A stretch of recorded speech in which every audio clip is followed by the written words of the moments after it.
ایک بہت بزرگ ہمارے عالم گزرے ہیں، علامہ سید علی نقی نقن اللہ مقامہ، لکھنؤ کے رہنے والے تھے اور پورے بر صغیر میں اپنے زمانے میں مضبوط ترین عالم تھے۔ حتیٰ بعض ایرانی اور عراقی علماء کو بھی اجازہ اجتہاد، اجازہ روایات، اجازہ فتویٰ انہوں نے دیا تھا۔ یعنی وہ تھے ہندوستان کے، مگر عراق اور ایران کے بعض فقہا کو بھی اجازت روایت کی انہوں نے دی تھی۔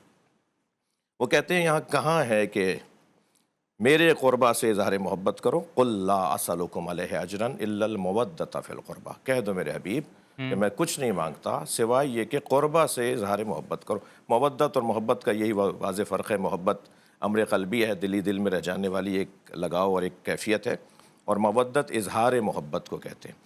تو اظہار مانگا گیا ہے۔ اب وہ کس سے اظہار محبت ہے؟ قربا سے۔ نقن صاحب فرماتے ہیں کہاں ہے آیت کے اندر کہ میرے قربا، اللہ کے حلوارہ یا اللہ کے بھی تو قربا ہو سکتے ہیں۔ یہاں قربا سے مراد وہ تقرب والا، قربتاً الی اللہ والا، وہ مقربین درگاہ پروردگار والا قربا، یعنی میرے جو سب سے زیادہ قریب ہیں ان سے اظہار محبت۔ اب یہ ہاتھ کنگن کو عارضی کیا ہے؟ یہ بہترین ایک قاعدہ قانون بنے گا۔ اچھا، میں یہاں پہلے ایک بات عرض کر دوں، بہت بڑا نام ہے میرے لیے، تو بڑی سعادت ہے کہ علماء کی زیارت مجھے نصیب ہو اور میں ان کے ساتھ کچھ دیر بیٹھوں، مگر مسلکی طور پر اور منابع اور ماخذ کے عنوان سے اور منہج کے حوالے سے مفتی صاحب کا اپنا ایک منہج ہے، میرا ایک منہج ہے۔ ہم اس وقت ذکر کرنے اور محبت کی بات کرنے بیٹھے ہیں، تو ممکن ہے کہ میرے کسی منہجی گفتگو سے مفتی صاحب متفق نہ ہوں، مفتی صاحب پیر صاحب متفق نہ ہوں، لہٰذا وہ اپنی بات فرمائیں گے، میں اپنی بات کروں گا۔ تو یہ جو قربا کا عنوان ہے نا، اب اس میں کوئی ساری بحثیں ختم ہو جائیں گی کہ کون ہے نبی کے قربا، یعنی یہ گفتگو ختم ہو جائے گی۔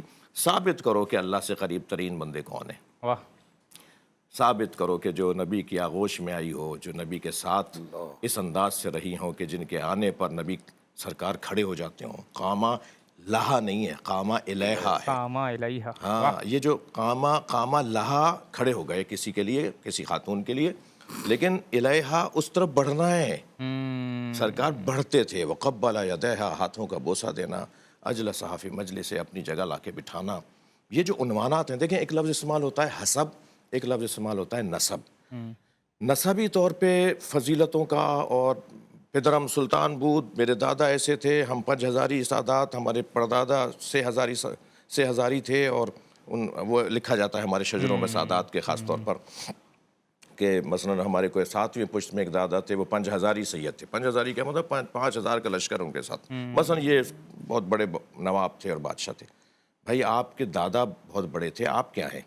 تو وہ جو نسب کا عنوان ہے وہ علیحدہ ہے کہ ٹھیک ہے آپ کے بڑے تھے، وہ بہت محترم تھے، لیکن آپ خود کیا ہیں؟ یہ حسب کا عنوان ہے۔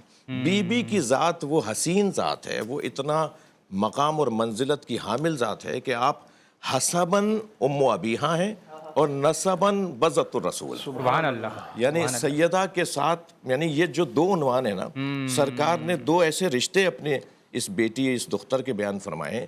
ایک رشتہ یہ کہ یہ میرا ٹکڑا ہے۔ اب یہ بحث کہ بضع سے مراد جگر کا ٹکڑا ہے، بضع بعض کے خاندان کا اگر آپ لفظ لیں گے تو مطلقاً ٹکڑا ہے، میرے وجود کا ٹکڑا ہے، میرے وجود کا ٹکڑا۔ اور رسول کا کیا وجود ہے؟ وما محمد الا رسول، یہ جو رسالت، کار ہے رسالت۔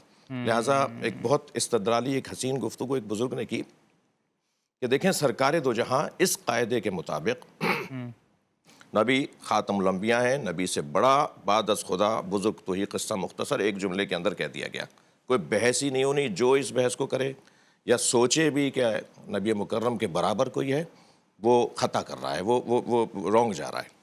اللہ کے بعد سب سے بڑا وجود پوری کائنات کے اندر، بلکہ ہم تو کائنات کو بھی کائنات میں بھی محدود کرنے کی جسارت کر رہے ہوتے ہیں۔ یہ میرے حساب سے ہم شاید حتاقی اور بے احترامی کر رہے ہوتے ہیں۔ کائنات، ہم نے جو کائنات کو سوچا ہوا ہے ہم اسی میں محدود کر رہے ہیں نا، کیا معلوم ہو کائنات کیا ہو، وہ ثقلین کیا ہو۔ سرکار دو جہاں وَلَقَدْ كَانَ لَكُمْ فِي رَسُولِ اللَّهِ أُسْوَةٌ حَسَنَةٌ کے عنوان سے نبی مکرم ساری امت کے لیے نمونہ عمل ہے، مگر مرد بھی تو ہیں حضرت۔ اول طہارت سے آخر دیات تک 52 ابواب فقہ ہیں، ہر باب میں خواتین کے مسائل علیحدہ ہیں، مردوں کے مسائل علیحدہ ہیں۔ سرکار جو عمل انجام دیں گے، نبی مکرم سرکار دو جہاں صلی اللہ علیہ وآلہ وسلم، آپ بے حیثیت مرد وہ انجام دیں گے، خاتون وہ عمل انجام نہیں دے سکتی جس میں مرد کے ساتھ، لہٰذا فرمایا فاطمہ تو بضعۃ منی، تم رسول اور بطول کو ساتھ ملاؤ، تب جا کے تمہیں ایک نمونہ عمل مکمل امت کے لیے نصیب ہوگا۔ لہٰذا بی بی کا یہ جو نسبی عنوان ہے، بی بی کا جو حسبی عنوان ہے، میں نہیں سمجھتا کہ میرے حصے کی گفتگو کا وقت بہت زیادہ نہ ہو جائے، اگر گفتگو آگے بڑھے گی تو کچھ اور پہلے ضرور